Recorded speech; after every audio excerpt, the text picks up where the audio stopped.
All right, so let's go over the directions for your study link for Chapter 8, Lesson 6.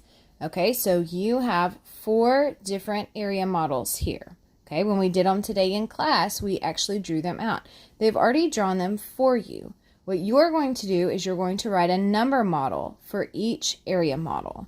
Okay, so you're going to write a multiplication fact and you're going to answer it for each area model. This part we did do in class today. So if you need to go back and look at your math journal to help you, you can do that. Okay, you need to remember how you've drawn your vertical and your horizontal lines. Okay, so if you need to look back at your math journal to do that, you can do that to help you. Okay. Let's do a quick review. So they started out with 1/4. All right, so let's zoom in here. So notice that your 1/4 is first and your rows, so whatever your rows are, is going to be your first fraction, times 2/5. That's going to be your rows drawn vertically and shaded vertically. So you're doing horizontally first and then vertically. And then remember, your answer is the boxes. Your numerator is going to be the number of boxes that have lines going both directions, and your denominator is how many total boxes you have this large rectangle cut into now. Okay, if you can simplify it like they did here, I want you to simplify it. They're not going to tell you to do that now. They're going to make sure that you just know you need to do that. All right, and then down here at the bottom, on 4 through 9, you're going to multiply fractions just like we practiced in class today. Here's a reminder, your letters just stand for what numbers those could be.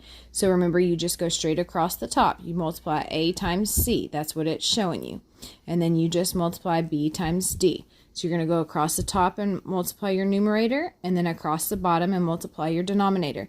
You're going to write your answers. If you need to simplify, you need to do that.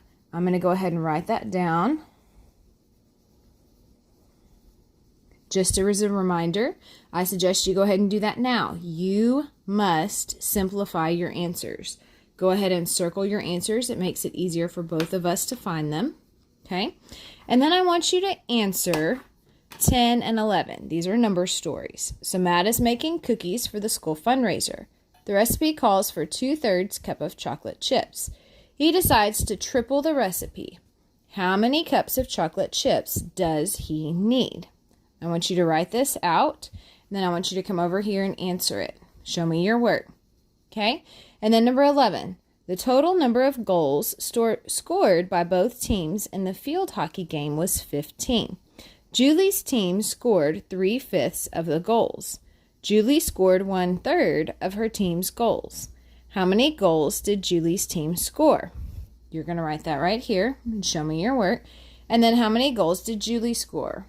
Look, they've already got cups and goals written down for you. All right, you need to turn this in on Sycamore through Dropbox to me and let me know if you have any questions.